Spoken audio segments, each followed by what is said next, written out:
Mustafa Khamenei ने ceasefire के प्रस्ताव को ठुकरा दिया। दो मध्यस्थ देशों से आए जो ऑफर्स हैं उनको सिरे से खारिज कर दिया गया। मुस्तफा ने कहा कि अभी शांति का वक्त नहीं है जब तक अमेरिका और इजराइल घुटनों पर नहीं झुक जाते। खून का बदला लेने की बात को दोहरा दिया गया।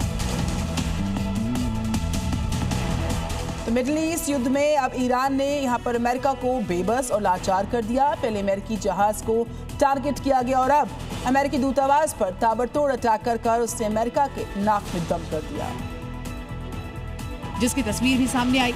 इराक के बगदाद में अमेरिकी दूतावास पर ईरानी ड्रोन अटैक किया गया। वहीं हमले के बाद धुएं का गुबार उठता भी दिखा। ईरान ने एक साथ कई ड्रोन दागे जिसे अमेरिका ने अपने डिफेंस सिस्टम से मार गिराया, तो वहीं दूसरी ओर ड्रोन से हमला भी किया गया, जिसके बाद अमेरिकी डिफेंस सिस्टम की तरफ से लगातार हमले जारी हैं। इस दौरान ईरानी ड्रोन के हमले के बाद इलाके में अफरा तफरी मच गई।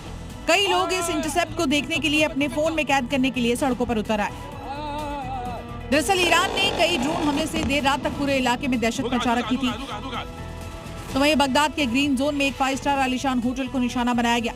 तेहरान की सड़कों पर आसमान से मौत बनकर गिरे बॉम्ब। कमांडर सुलेमानी के बाद अब बासिज की जो पूरी यूनिट है उस पर इजरायली एयरफोर्स ने एयर स्ट्राइक कर कहर बरपाया है। तेहरान में तैनात जो बासिज यूनिट्स हैं उसके ठिकानों, उनके मोर्चों पर ताबड़तोड़ एयर स्ट्राइक की दिल दहला देने वाली तस्वीरें सामने आई हैं।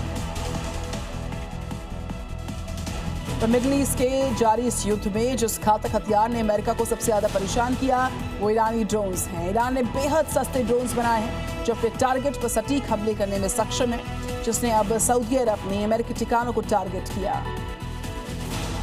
जिसकी तस्वीर भी सामने आई कि सऊदी अरब में अमेरिकी रडार सिस्टम की तस्वीर है, हमले से पहले और हमले के बाद की, जो ईरानी ड्रोन के हमले से पूरी तरीके से ध्वस्त कर दिया गया है। अमेरिका की ये long range 3D air surveillance radar है जो किसी भी हमले के पहले चेतावनी जारी कर सकता है। एयरक्राफ्ट, मिसाइल और ड्रोन हमलों को कई किलोमीटर पहले से ही आगाह कर देता है। अमेरिका ने इसे सऊदी के नॉर्थ ईस्ट एयरपोर्ट के पास लगाया था, लेकिन ईरानी हमले में ये बर्बाद हो चुका है।